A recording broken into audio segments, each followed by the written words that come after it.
Assalamualaikum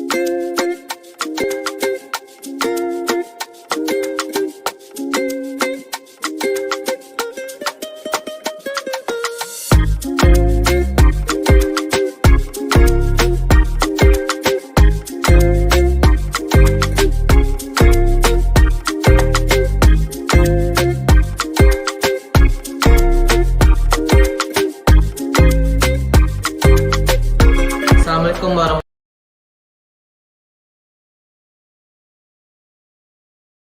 wabarakatuh. Saya Randayu Heldi, CGP Angkatan 10 Kabupaten Padang Pariaman, Provinsi Sumatera Barat, akan melakukan aksi nyata coaching supervisi akademik yang akan dilaksanakan dengan rekan sejawat saya yang sebelah saya, yaitu Ibu Ratnan Vita, guru kelas 6 SD 13 Lima Kota Timur. Dalam kegiatan coaching supervisi akademik ini, saya akan melakukan 3 tahap. Yang pertama yaitu tahapan pra-observasi, observasi, dan pasca observasi. Untuk itu kita akan melaksanakan kegiatannya pada saat sekarang ini. Assalamualaikum Bu Vita. Waalaikumsalam Pak Randa. Bagaimana kabarnya hari ini, Bu? Alhamdulillah luar biasa baik Pak Randa. Baik, alhamdulillah. Karena Ibu akan melaksanakan pembelajaran di dalam kelas, Iya, makanya kegiatan ini akan dilaksanakan. Kegiatan coaching akan saya laksanakan untuk 3 tahapan. Yang pertama pra-observasi, yang kedua observasi, dan yang ketiga pasca observasi. Untuk tahapan pertama yaitu pra-observasi, mungkin ada beberapa hal yang ingin saya bertanya atau melakukan pertanyaan kepada Ibu. Iya. Bersedia Ibu? Iya, bersedia Pak Randa. Baik Ibu. Ibu mengajar di kelas berapa sekarang? Mengajar kelas 6 Pak Randa. Kelas 6. Strategi apa yang ingin Ibu kembangkan atau akan Ibu kembangkan di pembelajaran nantinya? Iya. Di sini mungkin saya akan dalam strategi pembelajaran yang akan saya lakukan adalah anak-anak itu akan melaksanakan beberapa tahapan kegiatan. Tapi sebelumnya saya sudah membagi anak-anak tersebut ke dalam beberapa kelompok.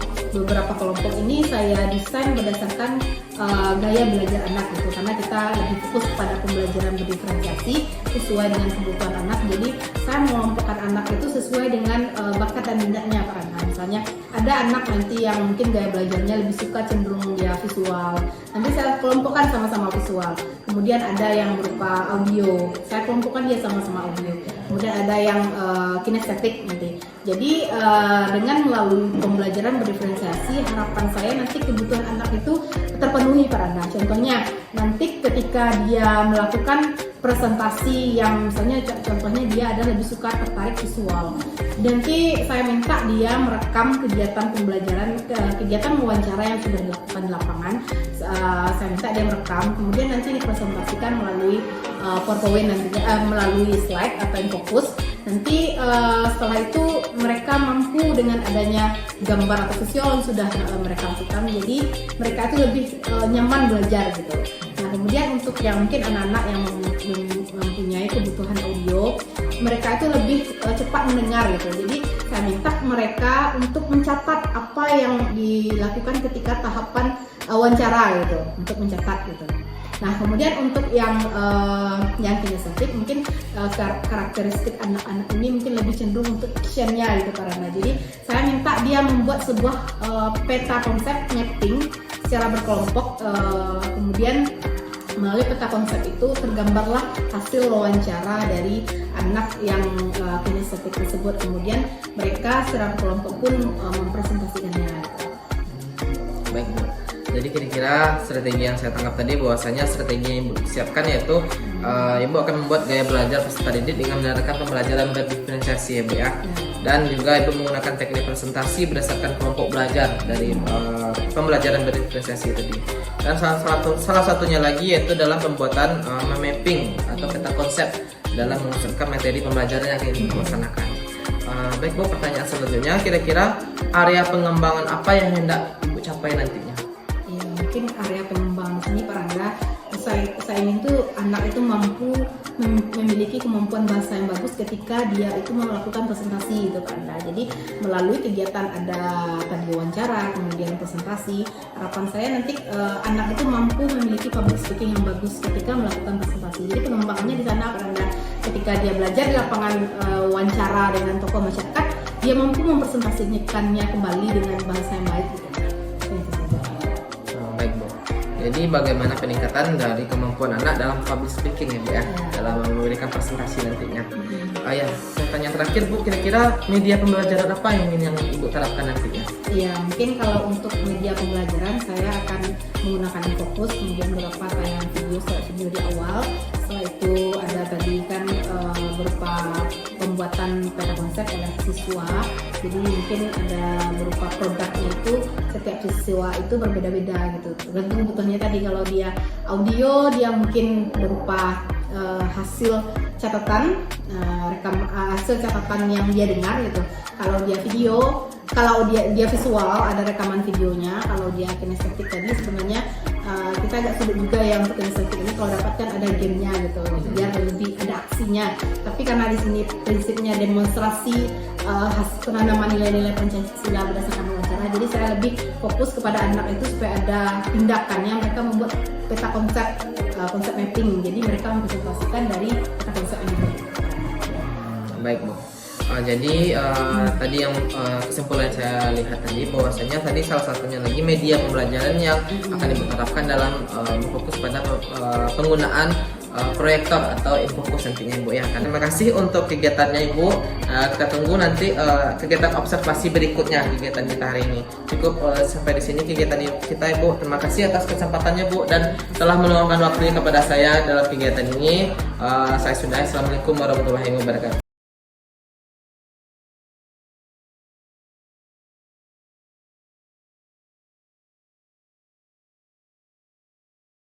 Assalamualaikum warahmatullahi wabarakatuh.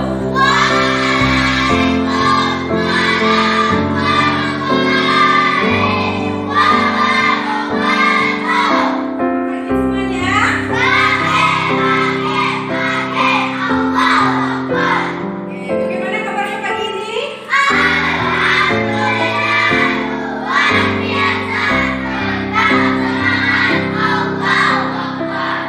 Tepuk 5B.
tadi. Di mana video itu diambil kira-kira? Di sawah.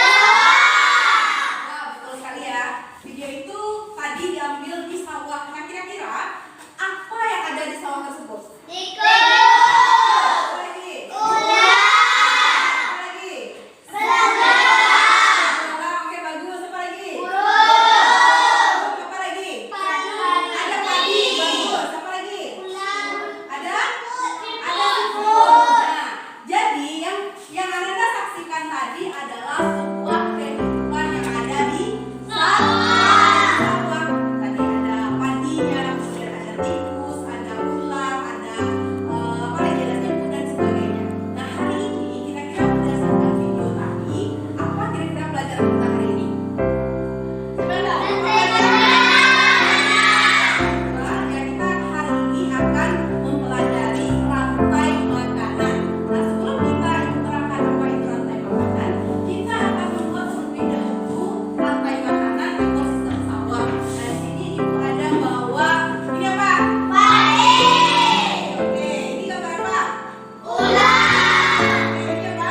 Elang. Tikus. Bakteri. Nah, di sini yang pertama ini adalah padi.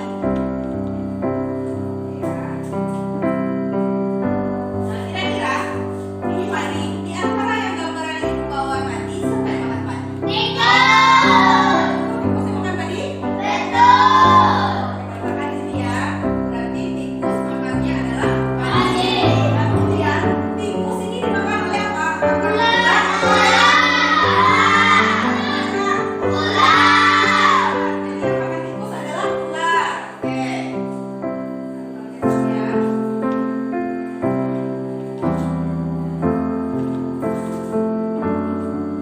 Selanjutnya, terakhir ular dimakan oleh apa? Elang.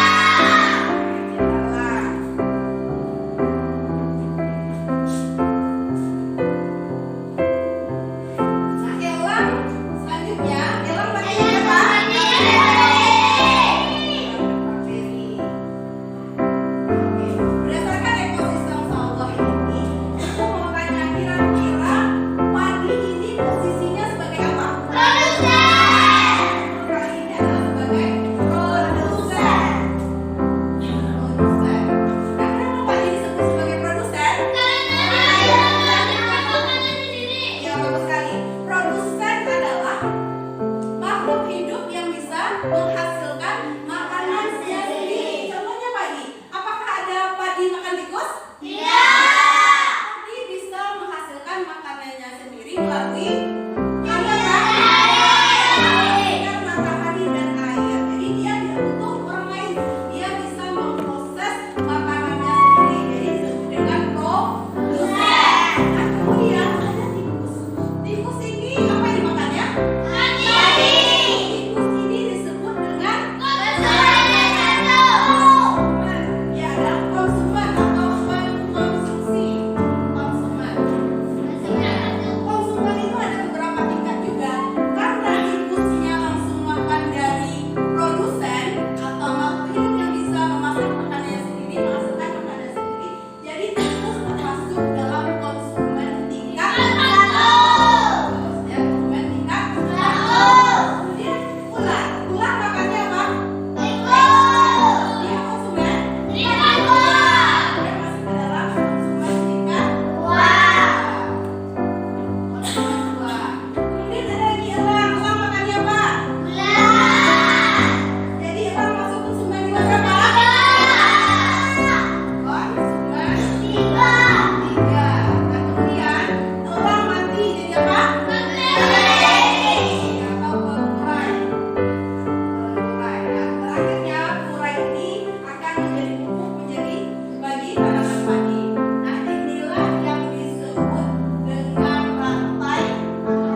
yang apa tadi yang Ibu tampilkan tadi, kita akan membuat tugas berdasarkan kelompoknya masing-masing.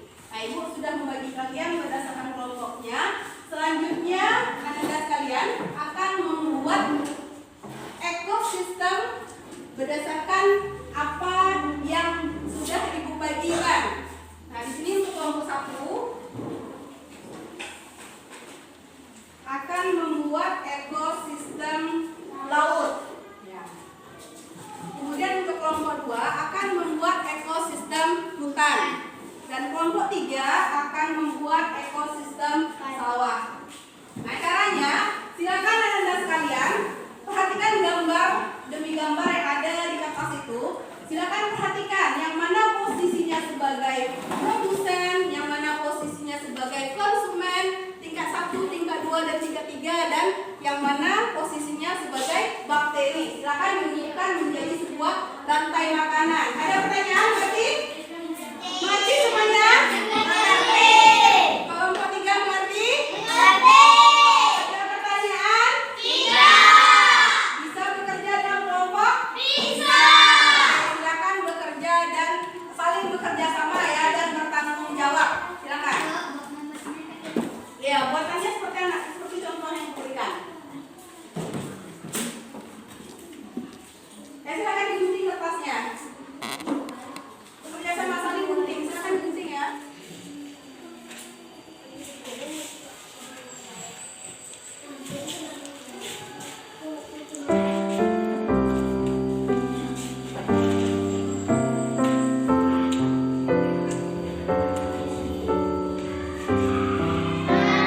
Assalamualaikum warahmatullahi wabarakatuh. Waalaikumsalam warahmatullahi wabarakatuh.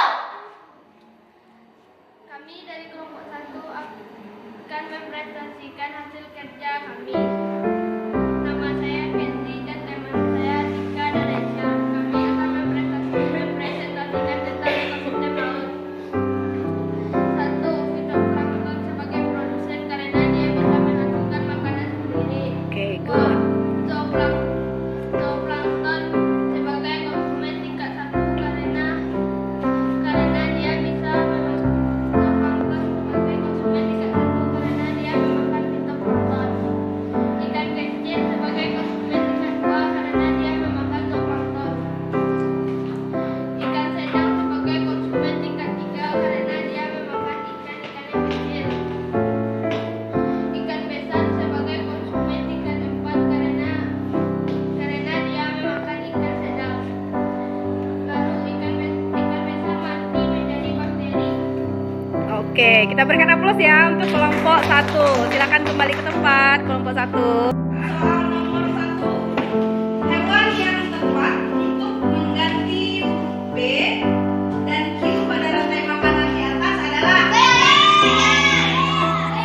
Apa namanya? Belalang dan ular. Terus yang kedua, perhatikan rantai makanan di bawah ini. Ada fitoplankton, kemudian A, ikan kecil, ikan hiu, kemudian bakteri. Yang A itu sebagai apa? Bagus. Nomor 3.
Warahmatullahi wabarakatuh. Waalaikumsalam warahmatullahi wabarakatuh.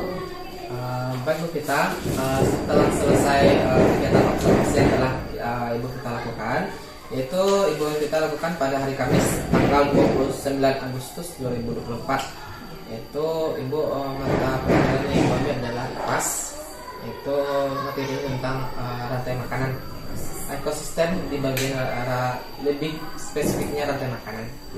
Jadi di sini pas pada observasi yang telah dilakukan, mungkin yang saya lihat adalah bagaimana proses pembelajaran ketercapaian dari proses pembelajaran yang telah dilaksanakan, baik berdasarkan rencana yang telah Ibu jabarkan, sesuai atau tidaknya pada pelaksanaan pembelajaran, dan bagaimana aspek-aspek pengembangan yang telah direncanakan sebelumnya. Salah satunya itu aspek pengembangan yang ingin dikembangkan adalah pembelajaran berdiferensiasi, yaitu pembelajaran kompetensi sosial emosional, dan juga bagaimana tentang menciptakan suatu disiplin positif terhadap siswa. Dan evaluasi dari saya itu sudah terlihat bagaimana Ibu merancang pembelajaran berdiferensiasinya, dan bagaimana kompetensi sosial emosional yang sudah Ibu terapkan pada saat pembelajaran, dan juga disiplin positif yang telah Ibu rancang atau wujudkan bersama siswa. Jadi di sini kita akan melakukan sesi tanya jawab Ibu, bagaimana tentang pasca visi yang telah Ibu rancang atau laksanakan. Yang pertama, bagaimana pendapat Ibu setelah pembelajaran? Ya, baik Pak Anda. Jadi kan kemarin kita sudah melaksanakan yang namanya observasi bersama Pak Anda. Dan setelah saya melaksanakan pembelajaran, saya merasa sangat puas sekali karena apa yang saya rencanakan dan apa yang sudah saya lakukan dalam modul ajar itu alhamdulillah tercapai semuanya. Saya merancang pembelajaran yang berdiferensiasi, tapi spesifik kepada diferensiasi produk. Jadi setiap anak memiliki produk yang berbeda sesuai dengan gaya belajarnya masing-masing. Nah di sini sangat terlihat sekali kepuasan terhadap anak karena anak itu bisa membuat pilihan jenis tugas yang akan dia lakukan gitu. Kalau anak itu interestingnya dia lebih ke visual, mereka bisa menggambar ekosistem. Ada 3 pilihan, ada ekosistem laut, ekosistem hutan, ada ekosistem hutan.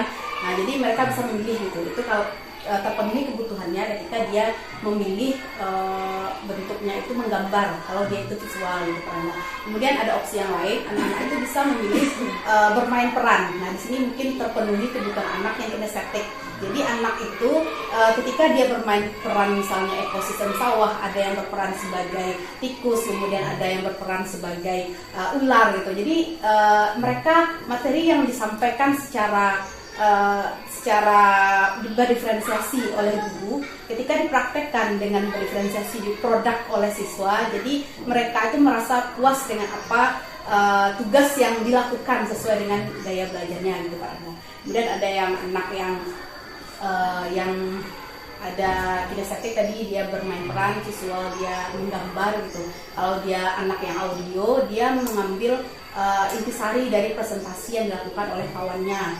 Yang setelah yang visual tadi yang menggambar ekosistem tadi, yang anak yang audio itu merekam gitu, mencatat kesimpulan dari apa yang disampaikan oleh temannya. Jadi selama proses pembelajaran berlangsung, saya merasa itu pembelajaran yang berdiferensiasi produk itu alhamdulillah itu indikator sesuai dengan tujuan awalnya itu tercapai semuanya Pak. Baik Bu, jadi sudah tercapai ya Bu ya, alhamdulillah. Bagaimana Ibu sudah tercapai sesuai dengan tujuan pembelajaran yang Ibu rencanakan. Yang kedua Ibu, apakah sudah sesuai yang direncanakan? Bagaimana pendapat Ibu bahwasanya yang Ibu rancang itu apakah sudah sesuai atau tidak tentang pelaksanaannya gitu? Bagaimana pendapat Ibu? Kalau menurut pendapat saya pribadi Pak Anda itu alhamdulillah sudah sesuai gitu, baik itu dari segi alurnya dan produk yang diinginkan dan tujuannya itu alhamdulillah sesuai dengan rancangan sebelumnya. Ibu, selanjutnya Ibu, bagaimana ketercapaian tujuan pembelajaran? Jadi bagaimana tujuan pembelajaran yang telah Ibu rancang? Apakah bagaimana proses ketercapaiannya di saat pembelajaran? Iya, kalau tujuan pembelajaran itu tercapai atau tidaknya kan kita nilainya itu dari asesmen yang dilakukan oleh siswa. Jadi karena dalam pembelajaran saya menggunakan asesmennya itu digital, itu Pak Anda menggunakan game digital wall, di mana link itu bisa didapatkan oleh setiap anak dan anak-anak tersebut tersebut bisa bermain game, dan hasilnya yang kita lihat dari skor siswa, rata-rata siswa itu betul semuanya Pak Randa. Jadi dari analisis nilai yang saya peroleh, saya merasa tujuan pembelajaran dari awalnya itu memang materi yang disampaikan itu dapat oleh anak. Jadi sangat menarik juga nih Bu ya, karena pada saat observasi itu Ibu menggunakan media interaktif gitu pada saat pembelajaran. Jadi saya terinspirasi juga bahwasanya media itu sangat menarik meningkatkan kreativitas siswanya Bu ya. Yang selanjutnya Bu, kira-kira dari kegiatan tersebut apa ada kesulitan siswa dalam pelaksanaan pembelajaran? Ya, mungkin kendalanya di Pak Randa, karena tadi asesmennya itu berbasis digital. Kendalanya karena mungkin sarana prasarana kita di sekolah ini belum lengkap gitu Pak Randa. Jadi kita terbatas dengan adanya laptop dan wifi, karena wifi di sekolah belum ada. Jadi kita terbatas penggunaan. Seharusnya kita kan bisa, setiap anak itu bisa memainkan game itu masing-masing gitu. Jadi karena keterbatasan laptop, jadi tidak bisa masing-masing, kita hanya bentuk dalam satu kelompok itu terdiri dari 3 orang gitu Pak Randa. Jadi mereka secara bergantian. Jadi harapan saya ke depannya itu bisa lebih intens dari sarana prasarana supaya anak itu lebih merata pembagiannya gitu. Baik Bu, kira-kira Bu tadi kesulitan yang dialami siswa kira-kira sekarang kira-kira ada nggak kesulitan Ibu pada saat pelaksanaan pembelajaran itu yang Ibu rasakan? Ya, kalau kesulitan secara pribadi Pak Randa, alhamdulillah tidak ada. Pembelajaran dapat berjalan dengan sesuai dengan rencana sebelumnya. Baik Bu. Jadi kira-kira ketika misalnya Ibu ada tadi kesulitan yang dialami siswa, jadi kira-kira apa ada alternatif untuk mengatasi kesulitan itu Bu? Iya, mungkin karena itu berkaitan dengan sarana dan prasarana Pak Randa, mungkin saya akan melakukan koordinasi dengan ibu kepala sekolah bagaimana bisa dipenuhinya sarana prasarana yang ada di sekolah, misalnya seperti laptop tadi bisa diadakan oleh sekolah misalnya kan, kalau tidak pun secara keseluruhan kalau dapat adalah gitu. Jadi mungkin salah satu solusi yang saya berikan yaitu saya melakukan koordinasi dengan kepala sekolah terkait dengan sarana prasarana agar bisa dipenuhi nantinya, karena kita kan sekolah penggerak. Jadi kalau seandainya bisa dianggarkan untuk pembelian laptop yang bisa digunakan dalam proses pembelajaran itu alangkah baiknya gitu kan. Itu saja. Baik Bu. Tadi Ibu sudah menjabarkan juga bagaimana kesulitan yang dialami siswa dan bagaimana alternatif untuk mengatasi kesulitan tersebut. Jadi sekarang untuk secara kesimpulan kira-kira apa perbaikan yang ingin Ibu capai atau akan Ibu laksanakan untuk kedepannya, atau bisa dikatakan bagaimana refleksi tindak lanjut Ibu terhadap pembelajaran yang telah Ibu laksanakan? Ya, mungkin tadi refleksinya selama proses pembelajaran yang tadi yang sangat urgen sekali tentang asesmen tadi Pak Randa. Jadi karena kita memang tujuan awalnya adalah agar siswa itu memahami materi yang kita sampaikan itu dengan skor yang maksimal dan anak-anak tersebut bisa mampu menggunakan aplikasi tersebut gitu Pak Randa. Jadi refleksinya itu agar nantinya seperti sarana prasarana dan media lainnya yang mendukung proses pembelajaran yang interaktif digital gitu bisa didukung oleh sekolah, itu harapan saya gitu karena jadi kedepannya saya lebih nyaman kemudian dalam melaksanakan proses pembelajaran yang interaktif yang berbasis digital gitu. Jadi itu kira-kira